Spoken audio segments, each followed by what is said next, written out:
सना की जिंदगी खाना बदहोशों की तरह थी, क्योंकि उसके शौहर आमिर की मुलाजिमत ही ऐसी कंपनी में थी कि तबादला मुस्तकिल होता रहता था। वो किसी शहर में 3 साल से जायद नहीं रही थी। यूं ही शहर शहर घूमते हुए वो उस खूबसूरत नगर में आ गई थी जो अपनी तहजीब के लिए पहचाना जाता था, जहां कदम कदम पर तारीख जर्द और आग की तरह अपने अंदर दास्तानों का जखीरा लिए हुए इमारतें बिखरी पड़ी थीं।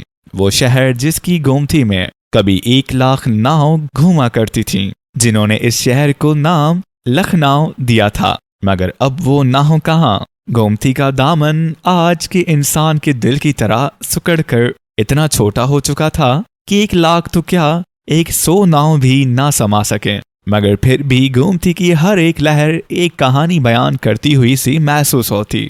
इसके फ्लैट के सामने गोमती का दिल फरेब नजारा था, जिसके किनारे पर आबाद मंदिरों की तफरी घंटियां सुबह सवेरे और शाम ढले जब बजती तो कानों को बड़ी भली मालूम होती, एक पाकीज़गी का एहसास दिलों में पैदा करती। सुबह सवेरे पंडित गोमती में स्नान करके घंटी को मुसलसल बजाते हुए दूध और फिर गंगा जल से कृष्ण जी की मूर्ति को स्नान कराते, फिर बड़ी अकीदत से उस पर फलों की माला पहनाते हुए शलोक पढ़ते तो उनके पौतर बोल खामोश फिजा में गूंजने लगते।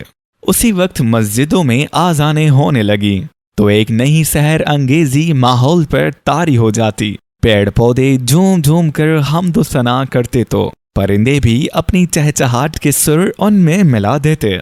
उस रूप परवर मंजर को वो रोज अपने घर की बालकोनी से देखा करती, एक सुकून सा अपनी रूह में उतरता महसूस करती और उसी नूरानियत की चादर तले नमाज अदा करती। बहुत जल्दी ही उसका दिल उस शहर में लग गया था। वो हैरान थी कि उसे यहाँ अजनबियत क्यों महसूस नहीं होती, यहाँ की फिजाएं इतनी अपनी अपनी सी क्यों हैं। ऐसा पहले तो कभी किसी जगह पर नहीं हुआ। हर जगह उसे सेट होने में उलझन और वक्त दोनों ही लगा करते थे।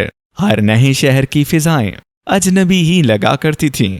उनसे मानूस होते होते एक लंबा अरसा बीत जाया करता था और कभी तो ऐसा भी हुआ कि किसी शहर में दिल लगा ही नहीं और आमिर का तबादला हो गया। इसलिए वो हैरान थी कि इस शहर में ऐसा क्या है जो उसे इतनी अपनायत महसूस होती है। अभी तो यहाँ किसी से शनासाई भी नहीं है, फिर क्यों ऐसा लगता है कि ये हवाएं, ये नदी का किनारा, ये फिजाएं, ये मंदिरों की नफरी घंटियां, ये आजाने, इन सब से उसका कोई नाता है। ये सब उसके साथी हैं, ये सब उसके राजदार हैं, मगर उसके पास तो कोई ऐसा राज नहीं। ये हवा जब उसके पास से सरगोशी करती हुई गुजरती है तो उसे ऐसा क्यों लगता है कि वो उससे कुछ कह रही है जिसे वो समझ नहीं पा रही है। अक्सर शाम ढले वो बालकोनी में चाय का कप लिए बैठी होती और सोचती रहती, ये दास्तानों से भरा शहर है, कहीं कोई फोक फितरी शे उसके आसपास बसेरा तो नहीं कर गई।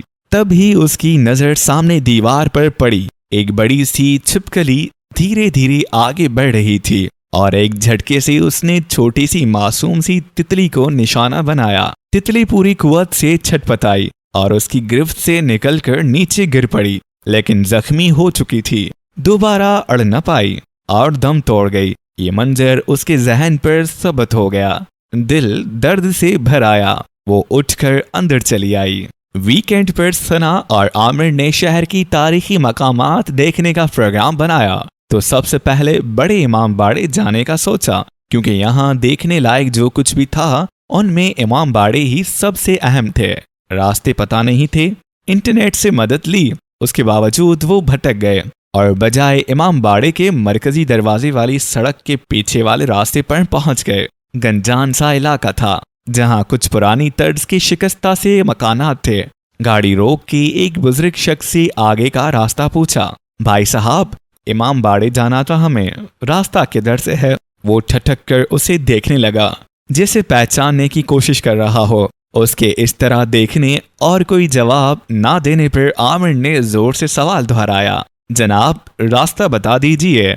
जी जनाब, वो संभला और बोला, आप हुसैनाबाद इमाम बाड़े के पीछे आ गए हैं। अब आप यहाँ से सीधे जाइएगा, एक तरह आएगा, उसके दाएं जाने मुड़ जाइएगा, पहले रोमी दरवाजा आएगा, उसके बाद फिर इमाम बाड़ा। शुक्रिया कहते हुए आमिर ने गाड़ी आगे बढ़ा दी, मगर वो वहीं रह गई। कौन था वो शख्स? क्यों जाना पहचाना सा लगा?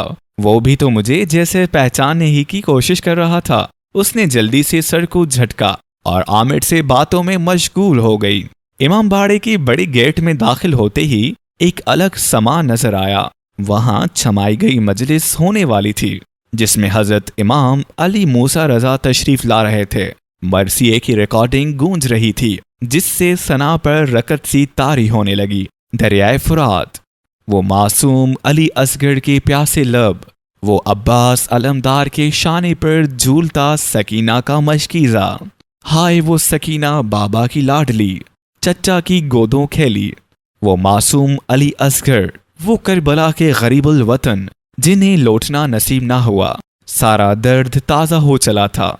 बड़े से गेट से अंदर दाखिल होते ही उस पर अजीब सी कैफियत तारी होने लगी थी। सब कुछ देखा देखा सा लग रहा था। उसने तो कभी तस्वीरें भी नहीं देखी थी यहाँ की, फिर क्यों महसूस हो रहा था कि वो पहले भी यहाँ आ चुकी है। बड़े इमाम बारे के 2 दरवाजे थे। दूसरे दरवाजे के लिए 19 सीढ़ियां थीं। हर सीढ़ी सना को एक नई दुनिया की तरफ ले जा रही थी। अंदर जाने का टिकट इसी गेट पर मिल रहा था। अंदर सीधा रास्ता मरकजी इमारत की तरफ जाता था। रास्ता खत्म होने पर फिर 17 सीढ़ियां थीं। उसकी दाईं जानिब आसिफी मस्जिद और बाईं जानिब बाउली थी। सामने चौड़ी सीढ़ियां जो इमाम बाड़े की मरकजी इमारत की तरफ जाती थीं। जैसे जैसे वो सीढ़ी पर कदम रखती जा रही थी और उसकी बेकली में इजाफा होता जा रहा था, दिल का सुकून खत्म होता जा रहा था। ऊपर चढ़कर बड़ा सा चबूतरा, उसके बाईं तरफ भूल भुलैया थीं।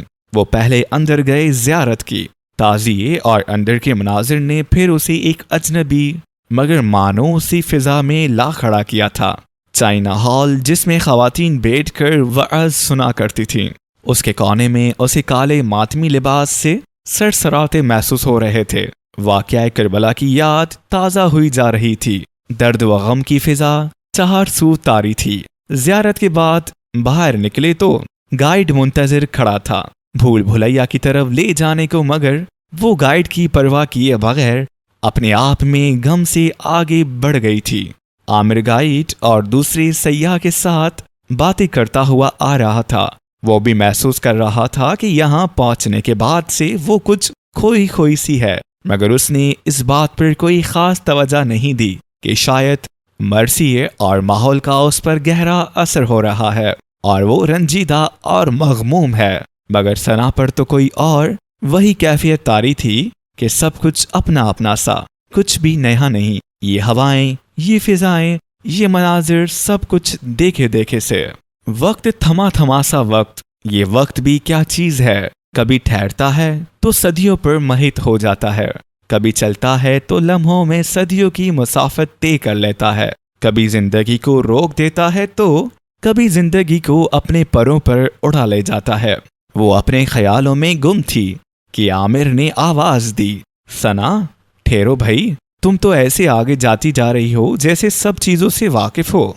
उसने मुड़कर आमिर को देखा और कहने लगी, आइए आप मेरे साथ, गाइड सबको जमा करने में देर लगा रहा है, तब तक ऊपर चलते हैं।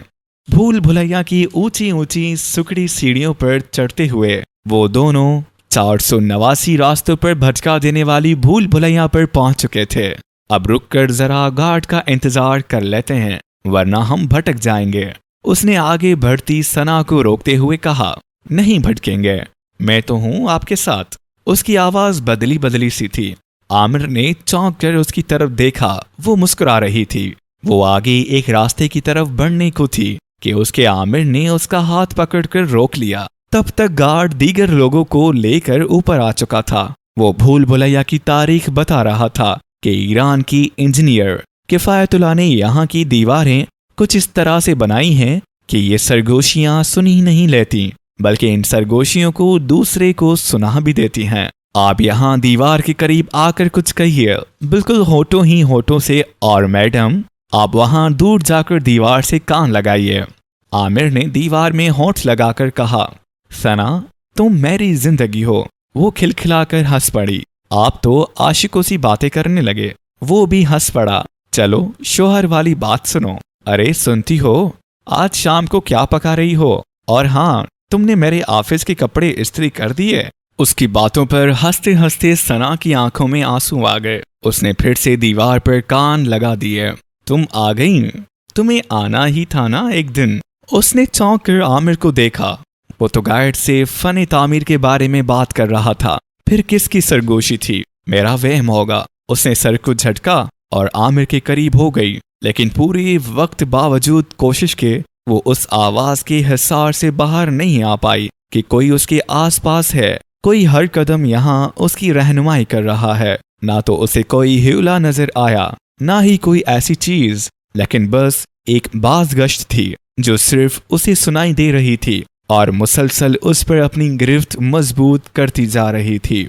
कभी उसे लग रहा था कि यहाँ के दरो दीवार उससे बातें करना चाह रहे हैं, कोई अनसुनी, कोई अनकही सी दास्तां है जिसके लिए उसका इंतजार था, और अब ये दरो दीवार उसे सुनाने के लिए बेकरार हैं। वो कभी भूत, चुड़ैल या आसे पर यकीन नहीं करती थी, मगर कुछ तो था जो उसे उलझा रहा था। वो सोचों में गिरफ्तार थी। उसकी चाल खुद ब खुद धीमी होती जा रही थी। वो बार बार पीछे रह जाती थी और आमिर आवाज देता था।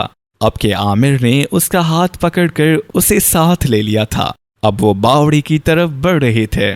जैसे ही उसके अंदर झांका, बहुत गहराई थी। उसमें उसे कुछ नजर न आया, मगर फिर भी वो बुरी तरह डर गई, सहम कर पीछे हट गई। उसी बावली की गहराई में औद के खजाने का नक्शा और चाबी भी डाल दी गई थी, और भी न जाने कैसे कैसे राज दफन थे।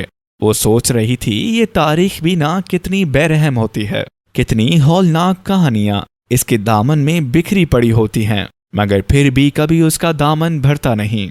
सदियां समेटे चली जाती है। नहीं, ये तो डायन है जो करोड़ों साल से आदम की औलादों को खाए जा रही है, मगर उसका पेट भरता ही नहीं। जाने कब ये शिकम सहर होगी। अजीब अजीब सोचें उसे अपनी लपेट में लिए थीं। वो जब घर पहुंचे तब तक शाम गहरी हो चली थी, थकन भी ज्यादा थी। इस वजह से नींद की देवी ने उसे जल्दी ही आगोश में ले लिया था। रात के किसी पहर दरवाजे पर दस्तक हुई। वो हड़बड़ाकर उठ बैठी कि शायद सुबह हो गई, और काम वाली ने दरवाजा बजा दिया। वो हैरान हो रही थी अपनी गहरी नींद पर कि इतनी देर तक वो सोती रही। आजान की आवाज पर भी उसकी नींद नहीं खुली। तब ही उसकी नजर सामने लगी घड़ी पर पड़ी। रात के 2 बज रहे थे। वो और परेशान हो गई। इस वक्त कौन आ सकता है? उसने आमिर को जगाया। उठिए, किसी ने दरवाजा बजाया है। इस वक्त कौन होगा? सो जाओ, सुबह देखेंगे। दरवाजा कोई अभी बजा रहा और आप कहते हैं सुबह देखेंगे? जल्दी उठिए, देखिए कौन है, कौन होगा इस वक्त। बड़बड़ाते हुए वो बाहर गया। कोई नहीं था। देखो, मैंने कहा था ना कोई नहीं है। बिला वजह नींद खराब कर दी। लेकिन मैंने बाकायदा दस्तक की आवाज सुनी थी। दस्तक? वो हैरानी से बोला। हद है, डोरबेल छोड़कर कोई दस्तक क्यों देगा? चलो चुपचाप सो जाओ, कुछ ख्वाब देखा होगा। वो कुछ न बोली और लेट गई, और फिर दुआएं पढ़ते पढ़ते न जाने कब सो गई। फिर तो ये हर दूसरे दिन का मामूल सा हो गया कि सना जब गहरी नींद में होती, उसे दस्तक की आवाज आती और वो नींद से चौंक कर उठ बैठती। वो आमिर को जगाती। 2-4 बार वो इसके कहने पर दरवाजे तक जाकर, कभी बाहर तक जाकर देख भी आया, मगर कोई ना मिला। तब उसने उसे बड़े प्यार से समझाया, देखो सना, तुम दिन भर घर में अकेली रहती हो। ये हॉरर सीरियल और हॉरर फिल्में ना देखा करो, ये तुम्हारे दिमाग में खलल पैदा कर रही हैं। मैं तो ऐसी कोई चीज देखती ही नहीं। तो फिर क्या दुआएं पढ़कर और हिस्सार बांधकर सोना छोड़ दिया है? नहीं, ऐसा भी नहीं है। मैं पाबंदी से हिस्सार बांधकर और चारों तरफ दम करके ही सोती हूँ। तुम्हें ये दस्तक क्यों सुनाई देती है जो मुझे तो कभी सुनाई नहीं देती? पता नहीं, लेकिन मेरा यकीन कीजिए, दस्तक इतनी वाज़ेह होती है कि मुझे साफ साफ सुनाई देती है, और मेरी नींद इसी आवाज से टूटती है। दिन भर उसे घर में भी किसी की मौजूदगी का एहसास रहता। वो उलझी उलझी सी रहती। उसकी सेहत पर भी असर पड़ने लगा था, जिसकी वजह से आमिर भी फिक्रमंद होने लगा था। इस रात भी वो गहरी नींद से जागी थी। इस ठक ठक की आवाज पर फिर उसे बहुत देर तक नींद न आई। वो दुआएं पढ़ती रही, फिर न जाने किस पल उस पर गुनूदगी सी तारी होने लगी ही थी कि एक आवाज ने उसके होश उड़ा दिए। अरे सना बिटिया, तुम तो फिर सोने लगी? क्या मेरे देश में आकर भी कहानी ना सुनोगी? आवाज सुनते ही उसकी चीख निकल गई। दादी, बंबई वाली दादी। आमिर बड़बड़ाकर नींद से बेदार हुआ। वो बेताशा रो रही थी। सना, क्या हुआ? कोई डरावना ख्वाब देख लिया? फिर दरवाजे पर दस्तक हुई क्या? नहीं नहीं आमिर, अब तो साफ आवाज ही लगाई है दादी ने। आमिर हैरान हो रहा था कि वो क्या कह रही थी। दादी कौन? दादी? आमिर, ये एक बहुत दर्द भरी दास्तान है। लो पहले पानी पियो और फिर बताओ क्या हुआ। पानी पीकर उसकी तबीयत बहाल हुई। आमिर, वो मेरे अब्बा की मम्मानी थी। उनकी रजाई माँ भी थी। इस रिश्ते से वो मेरी दादी ही थी। सब कहते थे कि मुझ में उन्हीं की शुबहत है। दादी बहुत नफीस खातून थी। गोल चेहरा, सफेद दूध सी रंगत, बड़ी बड़ी आंखें, सतुआ सी नाक, पतले पतले गुलाबी होंठ, बोटा सा कद, जिस्म कदरे फरबही माइल, सफेद बुराक सा कुर्ता और चूड़ीदार पाजामा, उस पर सफेद ही मलमल का बड़ा सा दुपट्टा। नफासत तो जैसे रग रग में समाई हुई थी। हर काम में ऐसा सलीका, उठने बैठने का अंदाज, नजाकत और नफासत, किसी भी बात में पूरे खानदान भर में कोई उनका सानी नहीं था। किसी काम में कजी उनसे बर्दाश्त न होती थी। दीवार पर पड़ी चादर का जरा सा भी कोना तिरछा होता, जब तक सीधा ना कर लेती या करवा लेती उन्हें चैन ना आता। जाजम पर पड़ी भी सलूट उनके सर दर्द का बायस बन जाया करती थी। जब बात करती तो मुंह से फूल झड़ने वाली कहावत सादिक आती। लेकिन दादी का नाता गोमती से टूटकर शपरा से कैसे जुड़ गया था, उस राज से वो खुद भी नावाकिफ थी। जिंदगी ने और उनकी किस्मत ने उनके साथ कुछ ऐसी ज्यादती की थी कि वो तो दर्द से उफ भी ना कर पाती थी। क्या हुआ था उनके साथ? वो शपरा के तट तक कैसे पहुंची थी? कुछ तो इल्म होगा। आमिर, वो बहुत मजलूम थी। बस वो उतना ही बताती थी कि उनका ताल्लुक एक अच्छे खानदान से था। उनके वालिद की एक कपड़े की दुकान थी। वो और उनसे छोटा एक भाई समत और फिर एक नन्ही सी बहन थी। जब छोटी बहन पैदा हुई उस वक्त उनकी अम्मा का इंतकाल हो गया। तब उनकी उम्र 10 साल थी। भाई 7 साल का और नौमौलूद बहन फकत 2 माह की। इस छोटी सी बहन को संभालने वाला कोई न था। नानी और दादी पहले ही इस दुनिया से जा चुकी थीं। सिर्फ एक छोटी खाला थी जिन्हें हम खाला बाजी कहा करते थे। नाना ने हम बच्चों का ख्याल करते हुए खाला बाजी का निकाह अपने से दोगनी से भी ज्यादा उम्र के मेरे अब्बा से कर दिया और एक रात खामोशी से खुद भी हमारी अम्मी और नानी के पास चले गए।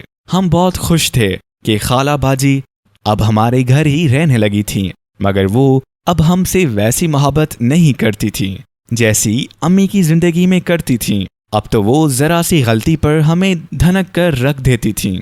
अगर हम अब्बा से कुछ कह देते तो उनके जाने के बाद हमारी और ज्यादा पिटाई होती। इसलिए हम दोनों भाई बहन अब्बा से भी कुछ न कहते।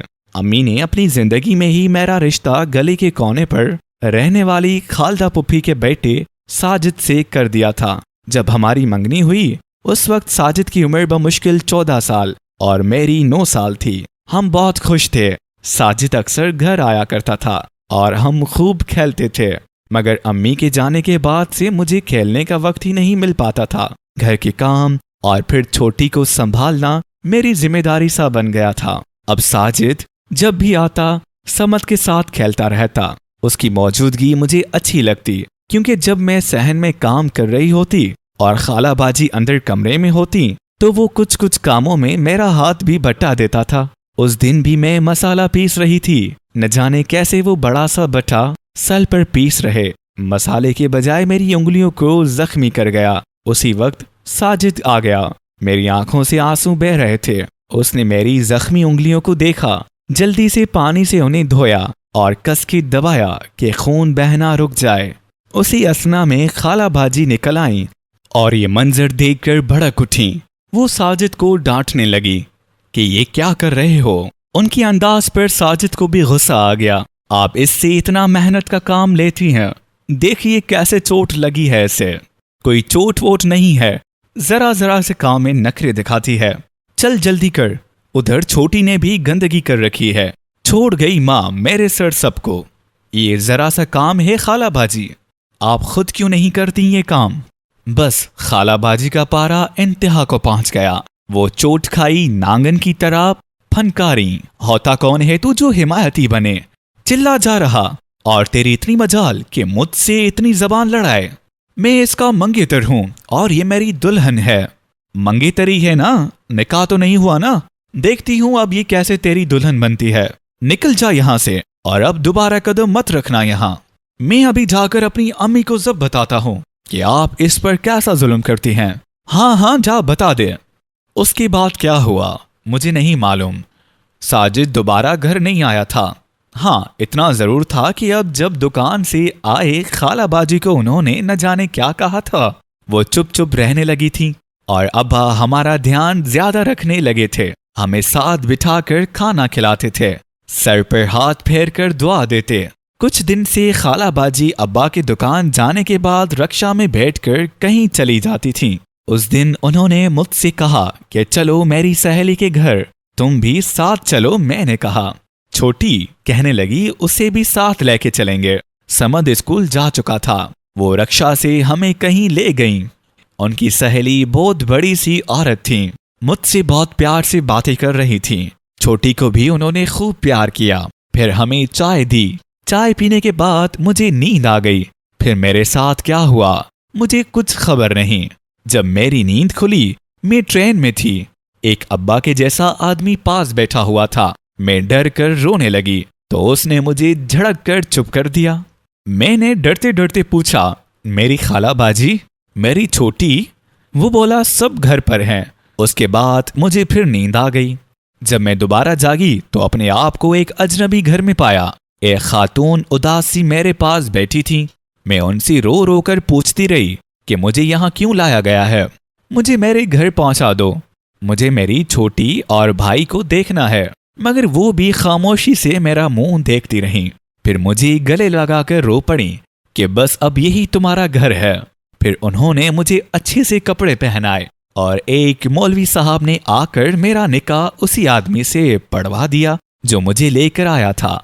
पता नहीं खाला बाजी ने घर जाकर मेरे बारे में क्या कहा होगा। समद और छोटी का क्या हुआ होगा, कैसे होंगे वो? अक्सर दादी उन्हें याद करके रोया करती थी। ओ उफ, इतना जुल्म। आमिर की आवाज में दर्द उभर आया था। लेकिन ये दस्तक से उनका क्या ताल्लुक है? मैंने बताया ना आमिर, दादी कभी अपना घर, अब्बा, भाई बहन किसी को नहीं भूल पाई थी। वो तो इस शहर की तहजीब को भी नहीं भूली थी जहां से उनका खुमैर उठा था, जो दास्तानों का शहर था। पता है आमिर, वो बहुत अच्छी दास्तान गो भी थी। रात को बड़े छोटे बच्चे, बेटे, बहुएं सब उनके इर्द गिर्द जमा हो जाया करते थे और दादी से दास्तान सुना करते थे। एक कहानी तो मुझे अभी तक याद है, चांदनी की दास्तान। चांदनी जो एक शहजादी थी जिसे एक देवनी ने अपने कब्जे में ले लिया था और एक जादुई किले में एक ऊंचे मीनार में छुपा रखा था जहां तक कोई पहुंच न पाया था।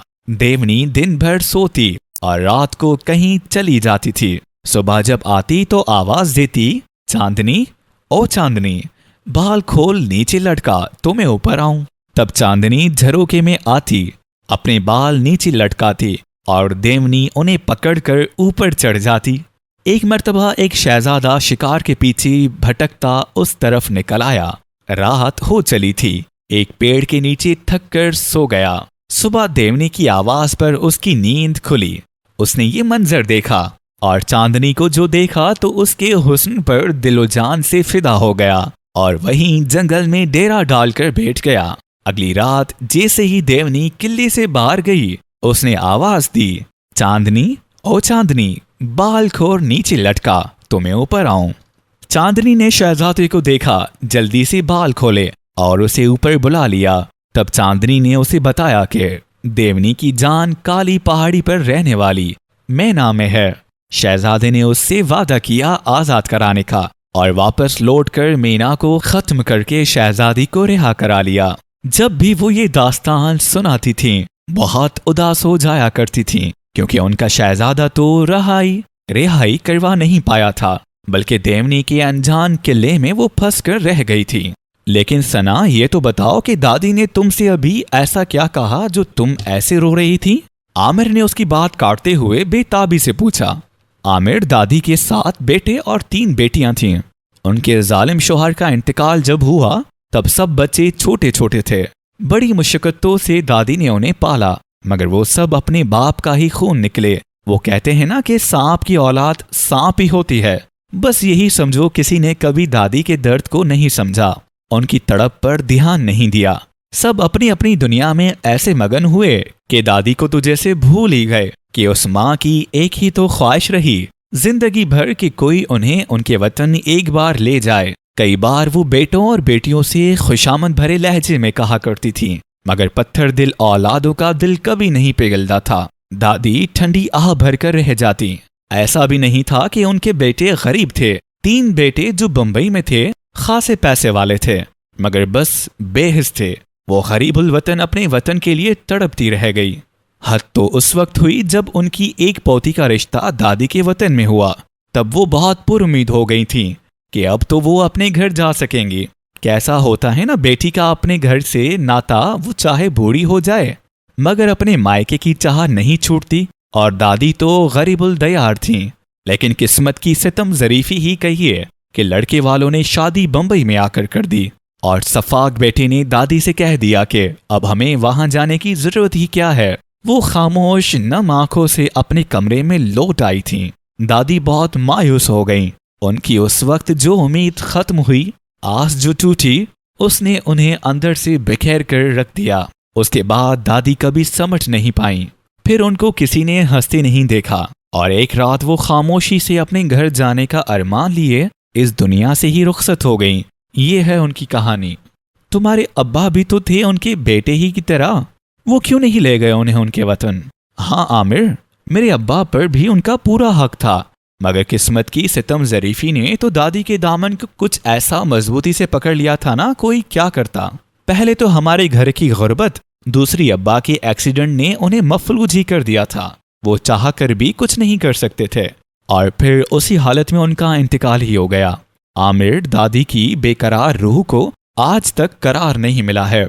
आमिर, वो आज भी तड़प रही हैं अपने घर और भाई बहन के लिए। चलो हम उन्हें ढूंढते हैं, मगर कैसे? इतना बड़ा शहर कैसे तलाश करेंगे? कोई अता न पता। आमिर, वो बताती थी कि उनका घर इमामबाड़े के अकब में ही कहीं था और हम उस दिन हुसैनाबाद पहुंची तो गए थे। आमिर, उस दिन वो शख्स जो मुझे गौर से देख रहा था, उसकी शक्ल दादी जैसी ही तो थी। सना याद करके एकदम चीख पड़ी। उसके चेहरे पर खुशी के आसार थे, जैसे कोई किनारा मिल गया हो। और तुमने भी तो बताया कि तुम में भी दादी की शबाहत है।